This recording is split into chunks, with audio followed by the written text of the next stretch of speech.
நம்ம சிலபஸில் நடுவுநிலைமை அப்படின்ற அதிகாரம் இருக்குது. அதில் 8th புக்கில் முக்கியமான 2 குறள் இருக்குங்க. அதை பார்த்துலாம். ஃபஸ்ட்டு பாருங்கள், தக்கார் தகவிலர் என்பது அவரவர் எச்சத்தால் காணப்படும் அப்படின்னு சொல்லி திருவள்ளுவர் சொல்லியிருக்காரு. அப்படின்னா என்னென்னா, நடுவுநிலைமை உடையவர் நடுவுநிலைமை இல்லாதவர் என்பது அவரவருக்கு பின் எஞ்சி நிற்கும் புகழினாலும் பழியினாலும் அறியப்படும் அப்படின்னு சொல்லியிருக்காரு. இப்போ பாருங்கள், தக்கார் அப்படின்னா என்னென்னா நடுவுநிலைமை உடையவர், தகவிலர் அப்படின்னா நடுவுநிலைமை இல்லாதவர். சரியா? இப்போ பாருங்கள், ஒருத்தர் வாழும்போது நடுவுநிலைமையோடு இருக்காரா இல்லையான்றது அவர் இறந்ததுக்கு அப்புறமும் பார்த்தீங்கன்னா அவரோட புகழில் தான் நம்ம காண முடியும். இப்போ யோசிச்சு பாருங்களேன், ஊருக்குள்ளே சொல்லுவாங்க, சார் நல்ல மனுஷன்ப்பா, அதாவது நியாயமான மனுஷன்ப்பா அவர் அப்படின்னு சொல்லுவாங்க.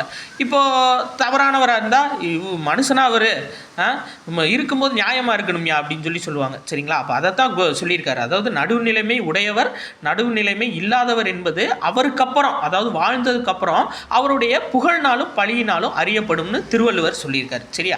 அடுத்தது பாருங்க, சமன் செய்து சீர்தூக்கும் கோல் போல் அமைந்தொரு பால் கோடாமை சான்றோர் கனி. இப்போது தான் சமமாக இருந்து தன்னிடம் வைக்கப்படும் எடையை துலாக்கோல் சரியாக காட்டும். அதுபோல் நடுவுநிலைமையுடன் சரியாக செயல்படுவதே சான்றோருக்கு அழகாகும். இது நம்மளுக்கு பார்த்தோன்னே தெரியும். சரிங்களா? அப்படி ஒரு தெராசை வச்சோம் அப்படின்னா அந்த தெராசு என்ன பண்ணும், தன்னோட எடையை சரியாக காட்டும். அது மாதிரி சமன் செய்து சீர்தூக்கும் கோல் போல் அமைந்தொரு பால், சரிங்களா, கோடாமை சான்றோர் கனி. அது மாதிரி நடுவுநிலைமையுடன் செயல்படுறதான் சான்றோருக்கு அழகு அப்படின்னு சொல்லிட்டு நடுவுநிலைமை அப்படின்ற அதிகாரத்தில் திருவள்ளுவர் சொல்லியிருக்காரு. இது நம்ம சிலபஸில் இருக்குது, 8th புக்கில் இருக்கக்கூடிய திருக்குறள். நன்றி.